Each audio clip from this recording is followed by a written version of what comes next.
Bismillah. Assalamualaikum warahmatullahi wabarakatuh. Waalaikumsalam warahmatullahi Waalaikumsalam wabarakatuh. warahmatullahi wabarakatuh. Waalaikumsalam warahmatullahi wabarakatuh. Rabbi shrah li sadri wa yassir li amri wahlul 'uqdatam min lisani yafqahu qawli. Alhamdulillah, puji dan puji syukur kita panjatkan kepada Allah Subhanahu wa taala, zat pencipta semesta alam, zat pencipta manusia, yang telah memberikan kepada manusia kebaikan demi kebaikan, keberkahan demi keberkahan yang mungkin sampai mati pun kita tidak dapat menghitungnya. Karena menurut para ulama, ketika manusia mengatakan alhamdulillah,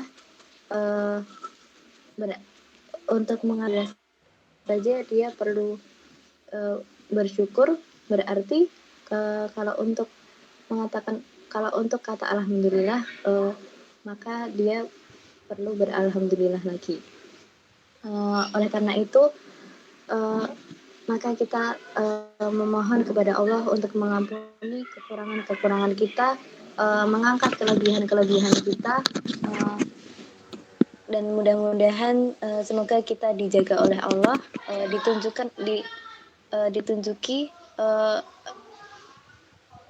ditujuki ke tempat yang paling baik, yaitu ke tempat untuk kita dapat dan mampu untuk melaksanakan perintah-perintahnya dengan segala yang telah Allah berikan kepada kita. Maka sholawat serta salam semoga tercurah kepada baginda kita Nabiullah Muhammad sallallahu alaihi wasallam, yang telah mengorbankan apapun yang dimilikinya kepada umat, untuk kebaikan umatnya. Kemudian sebelum memulai diskusi hari ini, marilah kita membuka diskusi kali ini dengan membaca basmalah bersama-sama. Bismillahirrahmanirrahim. Bismillahirrahmanirrahim. Sebelumnya saya berterima kasih kepada, berisik banget ya.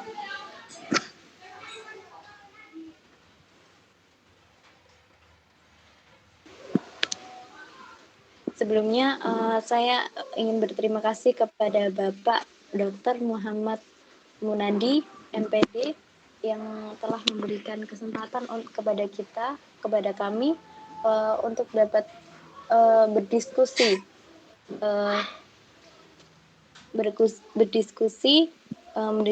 sebuah tema yang insya Allah cukup berbobot ini.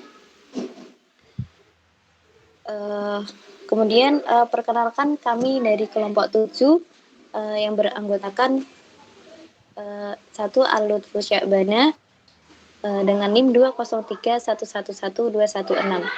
Yang kedua Ibna Aulia Rahma dengan NIM 203111225.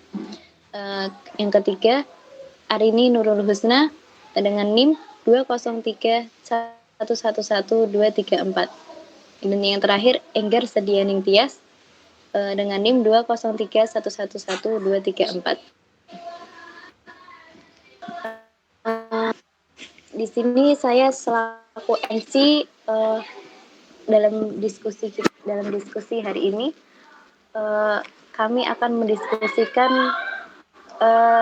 sebuah tema yang diambil dari buku International Handbooks of Religion and Education, karya Holder Down dan Reza Arsman.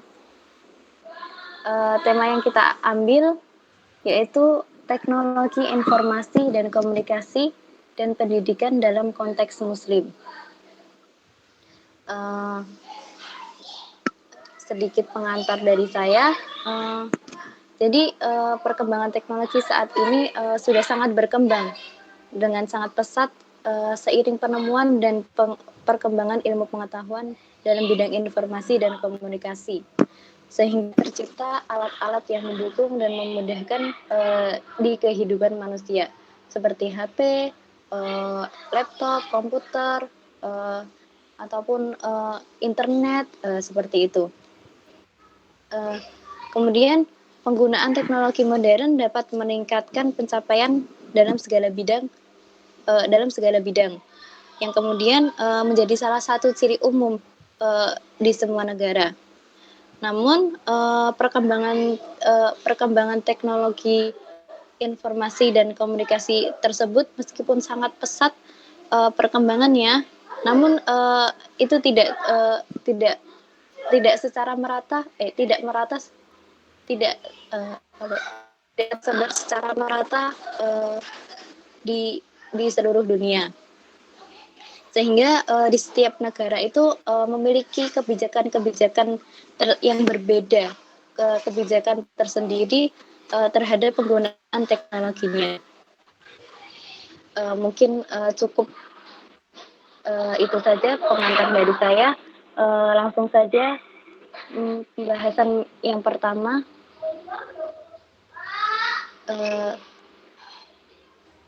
Mbak Al, tolong.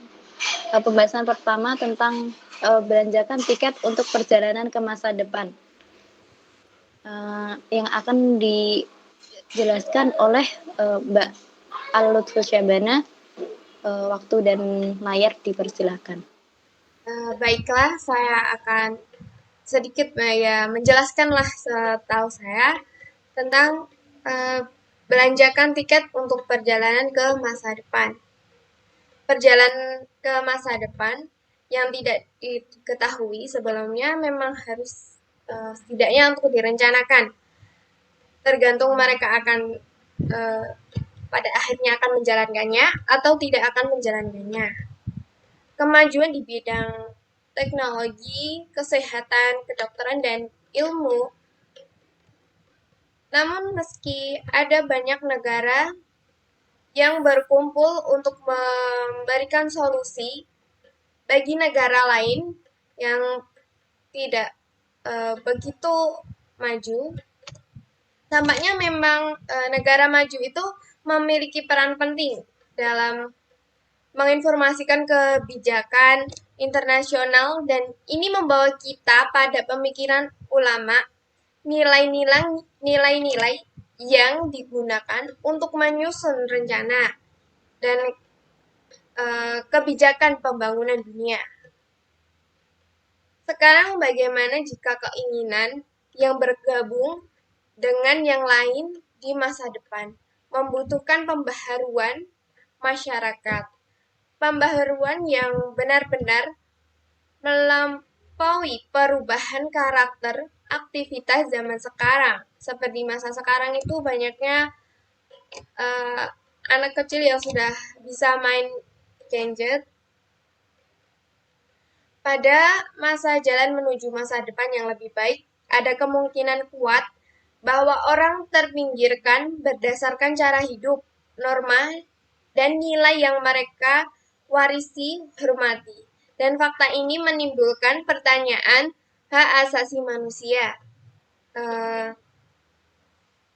Pengalaman lingkungan geografi yang berbeda menunjukkan bahwa mereka yang sedang dalam proses pembuatan ulang akan terlibat dalam pengembangan. Muhammad Hassain Haikal yang mengatakan tentang AHDR bahwa kesempatan terakhir untuk bergabung dengan perjalanan ke masa depan. Sementara itu, teknologi digunakan untuk mengembangkan keahlian dan kemajuan yang terus-menerus berkembang, seperti dalam metode pembelajaran yang sekarang terjadi. Mungkin itu saja yang dapat saya sampaikan. Ada yang ingin disampaikan? Atau tambahkan? Terima Mbak Isna? kasih kepada Mbak Al Lutful.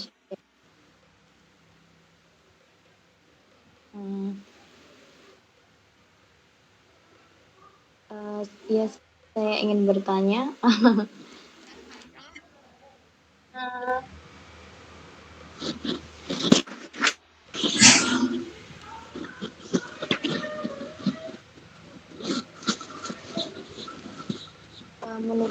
Mbak Alif Syabana, sebenarnya fungsi sistem pendidikan itu seperti apa?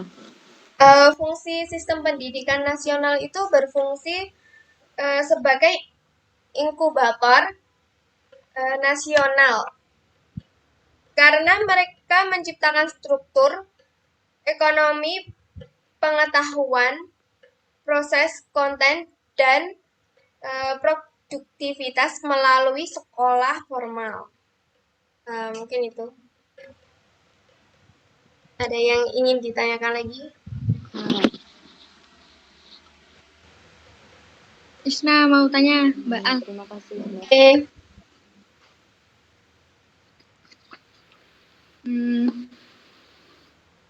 Mbak Alutfi Syabana, aku kepo nih tentang isi deklarasi Incheon untuk pendidikan 2030. Nah kan masih 9 tahun yang akan datang ya. Apa sih isinya deklarasi Incheon itu? Nah, Terima kasih. isian dari deklarasi Incheon itu menguraikan tentang tujuan dan kebijakan yang secara langsung menangani teknologi informasi komunikasi dalam pendidikan. Itu saja. Oh, gitu ya, Mbak. Makasih. Ya, sama-sama.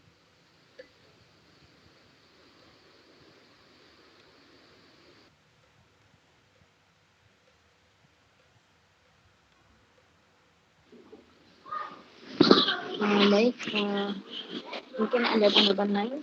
Kalau tidak ada, mungkin kita lanjut lagi ya ke pembahasan yang berikutnya. Mbak Al minta tolong diganti yang slide berikutnya.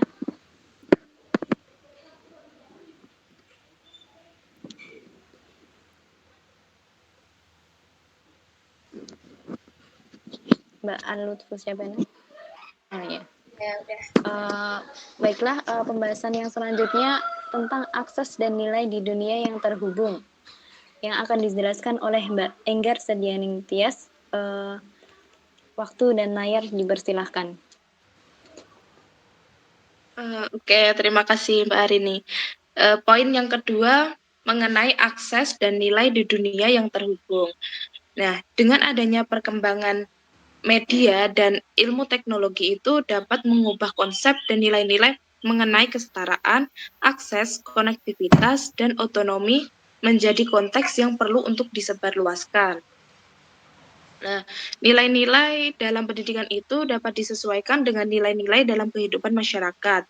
Dalam akses komunikasi digital dan internet yang digunakan di lingkungan pendidikan, itu memuat nilai-nilai atau norma-norma Islam, yaitu seperti nilai self-direction, nilai stimulasi, dan nilai-nilai hedonism.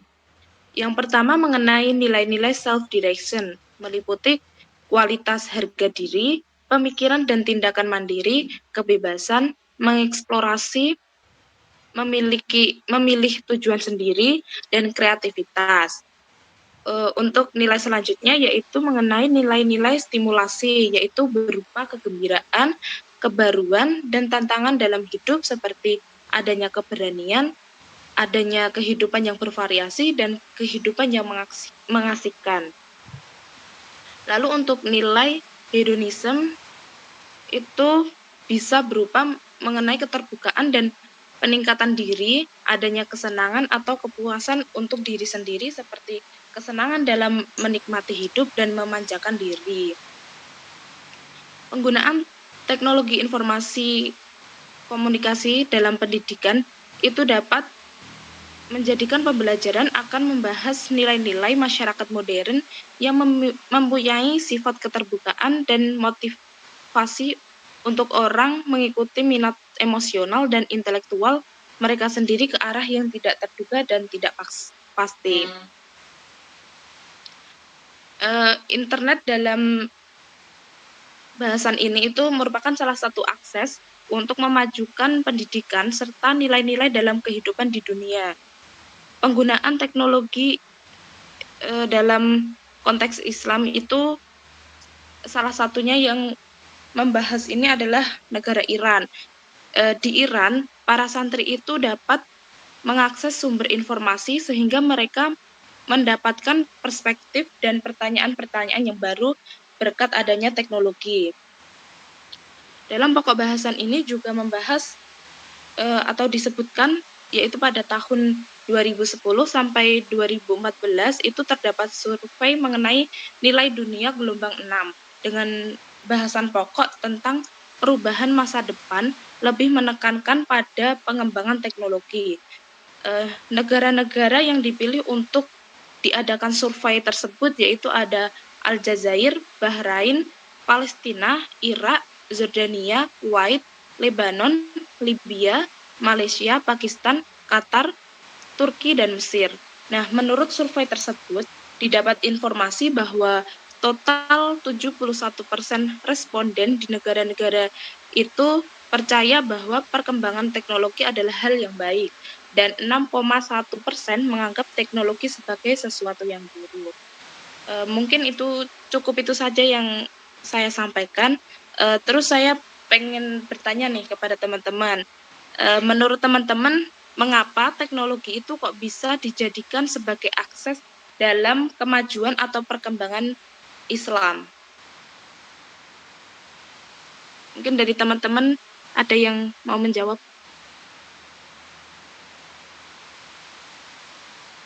Saya ingin bertanya, contoh nilai-nilai kesetaraan itu gimana ya? Oke.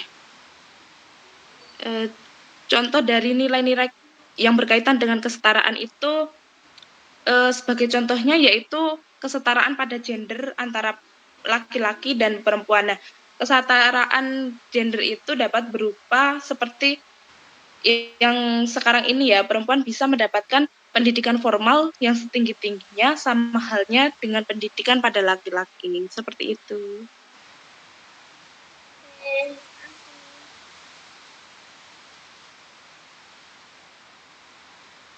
Nah, kembali lagi pada pertanyaan saya yang tadi ya, untuk menurut teman-teman itu, mengapa kok teknologi itu bisa dijadikan sebagai akses dalam kemajuan atau perkembangan Islam? Itu bagaimana ya? Bisa aja Mbak, karena teknologi itu dapat dijadikan sebagai pendorong perkembangan Islam. Dapat dimanfaatkan sebagai sarana untuk menyebarkan dakwah Islam dalam memberikan informasi mengenai Islam. Apalagi di saat pandemi ini kan nggak boleh berkumpul ya. Banyak dari majlis-majlis sholawat itu buat virtual, sholawatan virtual gitu. Juga ada banyak pengajian-pengajian yang diadakan mungkin lewat Zoom, lewat live YouTube gitu. Jadi bisa aja teknologi bisa dijadikan sebagai akses dalam kemajuan Islam. Gitu. Oke, terima kasih. Mungkin itu saja ya yang penjelasan dari saya atau penjelasan dari teman-teman. Mungkin bisa saya kembalikan ke MC. Terima kasih kepada Mbak Enggar atas penjelasannya dan juga kepada teman-teman atas pendapatnya. Kemudian kita lanjut ke pembahasan selanjutnya, yaitu tentang teknologi informasi dan komunikasi dan pendidikan dalam konteks Muslim, hambatan dan juga tantangannya, yang akan dijelaskan oleh Mbak Isna Aulia Rahma. Kepada Mbak Isna Aulia Rahma, waktu dan layar dipersilakan. Oke, terima kasih ya waktunya. Di sini kita bakalan bahas tentang tantangan, hambatan dalam menggunakan TIK untuk pendidikan di negara Indonesia, negara kita sendiri, dengan penduduk yang mayoritas muslim, di mana Islam mengilhami sejumlah besar nilai dan norma sosial. Pada saat ini, teknologi informasi dan komunikasi memiliki peran yang cukup besar di sekolahannya untuk kita sehari-hari, dari sekolah paling dasar sampai jenjang universitas. Apalagi di saat pandemi seperti ini, semua kegiatan kita terbatas, mau tidak mau kita harus mengikuti arus teknologi. Lalu sekarang muncul istilah kesenjangan digital. Kesenjangan digital dianggap sebagai bentuk baru dari ketidakadilan sosial, dan semua negara berusaha untuk mendekati kemajuan teknologi untuk dikembangkan. Literasi TIK dianggap sebagai salah satu prioritas utama, bersama dengan pernyataan-pernyataan sebagai pengentasan kemiskinan, perawatan kesehatan, lingkungan, dan kesetaraan sosial.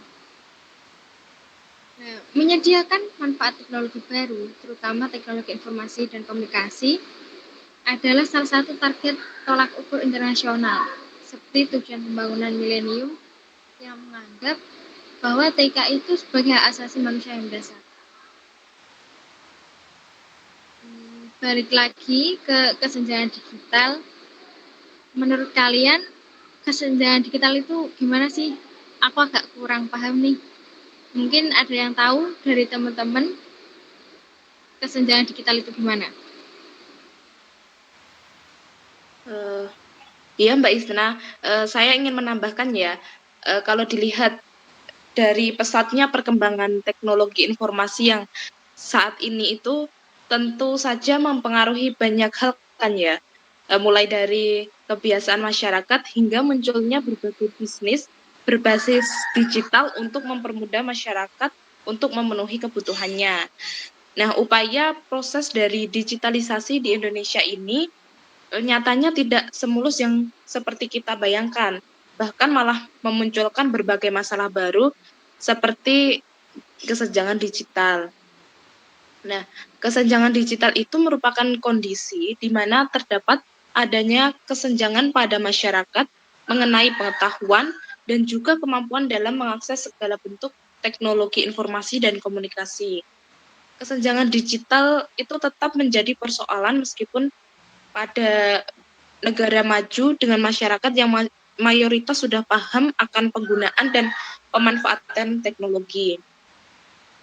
Pada negara dunia ketiga, khususnya di Indonesia ini, kesenjangan digital pada masyarakat tentu dapat dirasakan. Banyak berita yang bermunculan mengenai wilayah Indonesia yang masih belum terpapar internet dan bagaimana warga daerah terpencil itu mensiasati pembelajaran jarak jauh dengan teknologi seadanya, tentu dapat menjadi tamparan besar bagi Indonesia, ya kan? Yang dimana Indonesia itu digadang-gadangkan siap untuk menghadapi revolusi industri 4 dan masyarakat ekonomi ASEAN. Mungkin itu saja dari saya. Jadi penyebabnya itu kayak infrastruktur yang belum merata ya, yang belum terpusat yang masih terpusat di kota-kota besar. Aku pernah baca berdasarkan hasil penelitian Badan Pusat Statistik di tahun 2012-2018 yang menyatakan bahwa rata-rata penggunaan internet di Indonesia itu rata-rata di wilayah perkotaan besar, yang itu yang sampai mencapai 72%. Namun di wilayah pedesaan di wilayah pedesaan itu hanya berkisar 40-48%. Kemudian kesenjangan digital di Indonesia dapat dilihat pada kemampuan rumah tangga dalam kepemilikan perangkat teknologi. Terdapat data yang menunjukkan bahwa tidak lebih dari 20% rumah tangga di wilayah pedesaan yang memiliki komputer. Terus juga kecepatan unggahan kecepatan internet di Jakarta itu bisa sampai 25 kali lebih cepat ketimbang di kota-kota Indonesia bagian timur. seperti Ambon dan Jayapura yang hanya memiliki kecepatan internetnya rata-rata hanya 300 kbps. Dari data ya, tentu sangat membuktikan bahwa terdapat jurang yang cukup dalam pada kesenjangan akses teknologi informasi dan komunikasi di Indonesia. Perkembangan infrastruktur teknologi masih sangat terpusat di kota-kota besar, sehingga tentu sulit untuk menetrasi informasi digital kepada masyarakat Indonesia secara merata. Jangankan untuk mengetahui informasi secara cepat dan merata seperti warga di kota-kota besar lainnya, nyatanya masih banyak beberapa wilayah di Indonesia yang kan masih kesulitan untuk mendapatkan sinyal. Terus literasi penggunaan internet yang masih belum memadai, seperti yang dilansir pada Kemkominfo mengenai literasi penggunaan internet memaparkan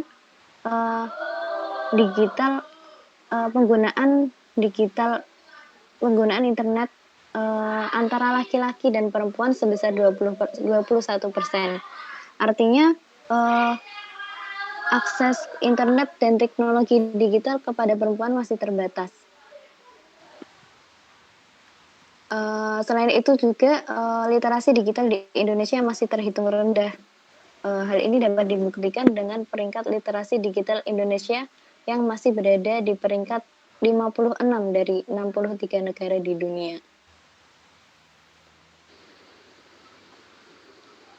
Jadi begitu ya teman-teman. Terima kasih ya penjelasannya. Ya, sama-sama Mbak Isna. Baiklah,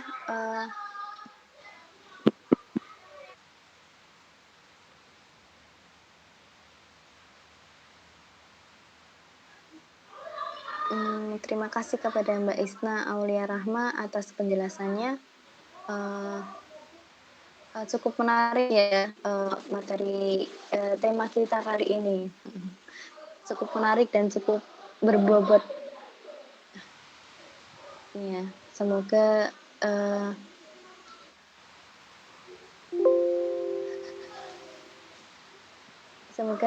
materi yang kita diskusikan hari ini dapat diambil baiknya.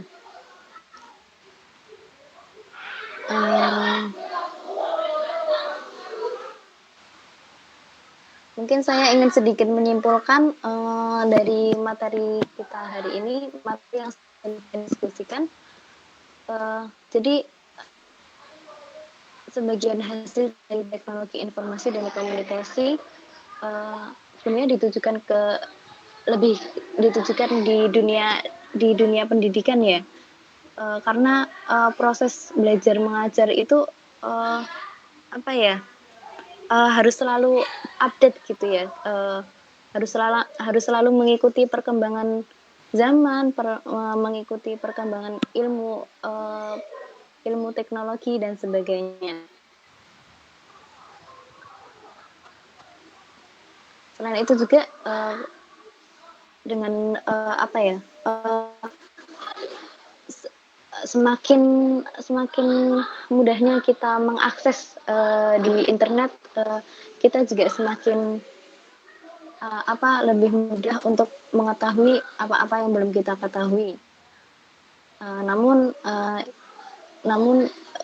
ya itu perlu ada kebijakan dari negara ya, agar penggunaan teknologi informasi dan komunikasi ini tidak sampai disalahgunakan, tidak ada penyelewengan seperti mungkin yang kejahatan di dunia maya seperti itu. Kemudian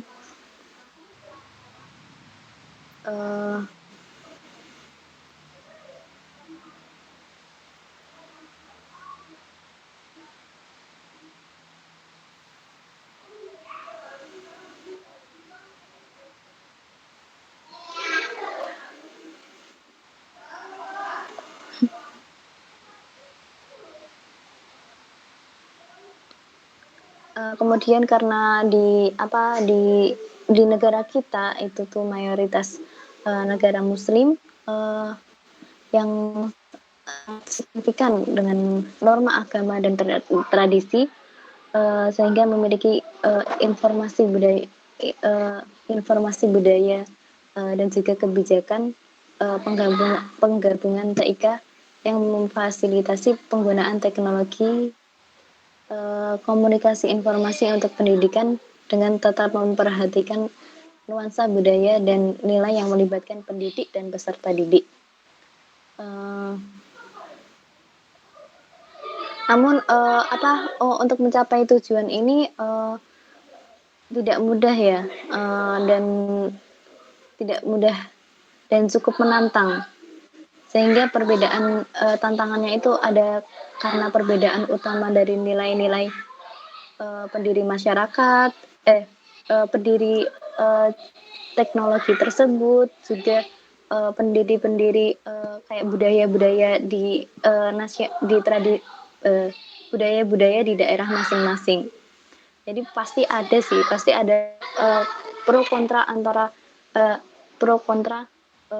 perkembangan teknologi yang sangat pesat ini dengan budaya-budaya yang ada di daerah masing-masing.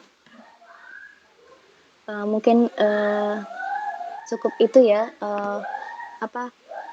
kesimpulan dari saya mungkin yang bisa sedikit yang dipahami ataupun banyak.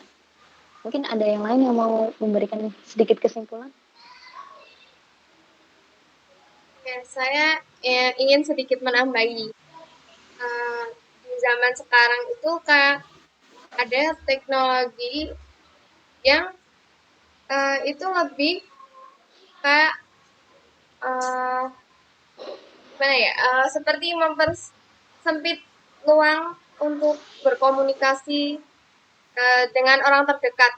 Seperti anak zaman sekarang itu lebih suka untuk bermain dengan teknologi seperti HP, laptop, komputer. Sedangkan berbeda dengan zaman dahulu yang dimana itu lebih bisa aktif bermain dengan teman-teman yang seumuran di sekitar kampung gitu. Itu.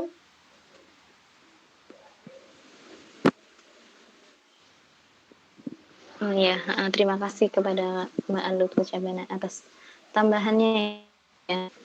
Yang ditambah lagi melihat di kondisi kita ya yang di masa pandemi kayak gini, otomatis para orang tua, anak-anak yang belum bisa menggunakan teknologi yang semakin hari semakin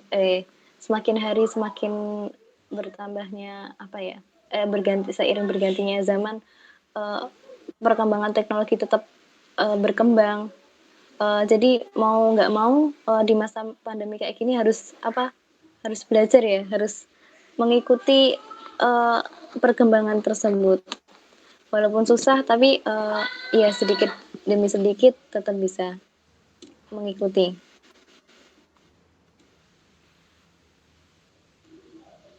Udah belum sih?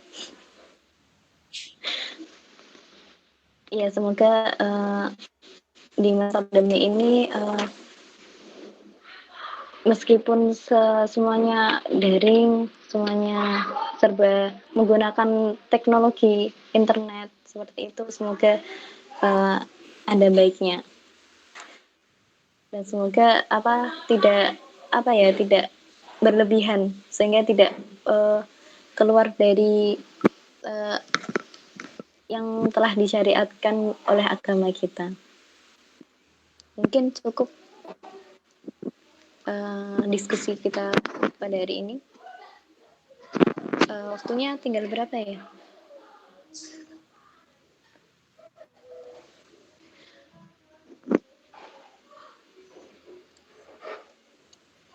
Oke, saya ingin menambahkan untuk poin dari kesenjangan digital ya.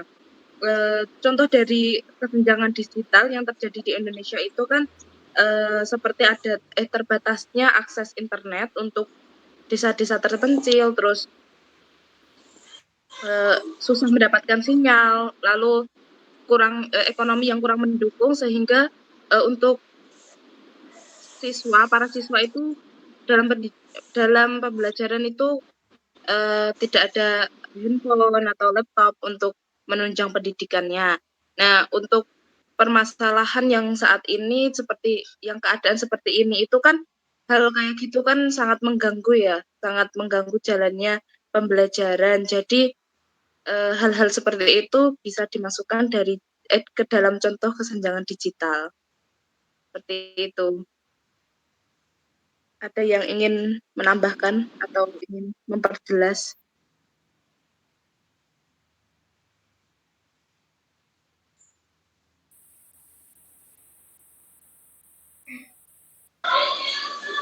Mungkin kalau menurut Mbak Enggar gimana? Semisal apakah Mbak Enggar setuju dengan perkembangan teknologi yang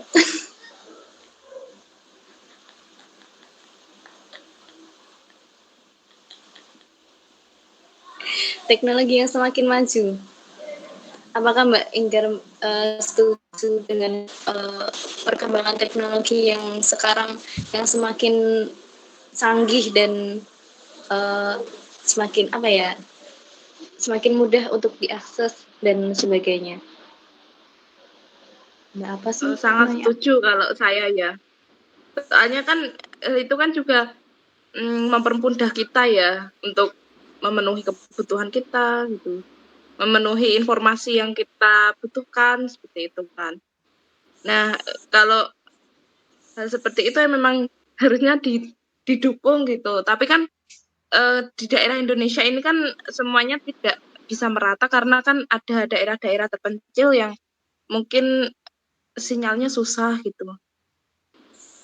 Ya, mungkin kurang karena mungkin di daerah-daerah yang terpencil kayak gitu mungkin juga karena didominasi oleh orang tua juga, jadi mungkin mereka kurang menyetujui ya mungkin. Ya mungkin seperti itu.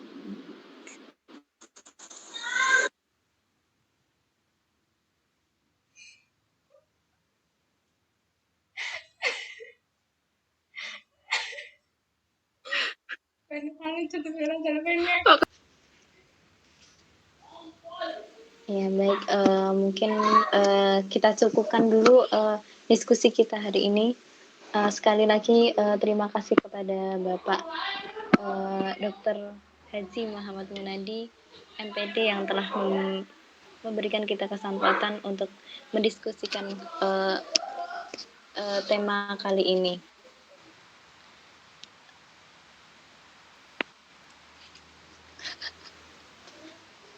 Baiklah, mari kita cukupkan. Kita tutup materi diskusi kita hari ini dengan bacaan hamdalah, kemudian doa kafaratul majelis. Alhamdulillahirabbil alamin. Wa bihamdika asyhadu an la ilaha illa anta astaghfiruka wa atubu ilaik. Amin. Ya, saya selaku MC, semoga Allah ridho ya dengan dengan apa yang telah kita diskusikan kita hari ini. Ya. Ada baiknya itu karena Allah Subhanahu wa Ta'ala, dan jika ada kurangnya itu dari saya pribadi ya. Aku qouli hada wastaghfirullah wa lakum. Wassalamualaikum warahmatullahi wabarakatuh. Waalaikumsalam warahmatullahi wabarakatuh. Waalaikumsalam warahmatullahi wabarakatuh. Terima kasih, Mungkin Mbak.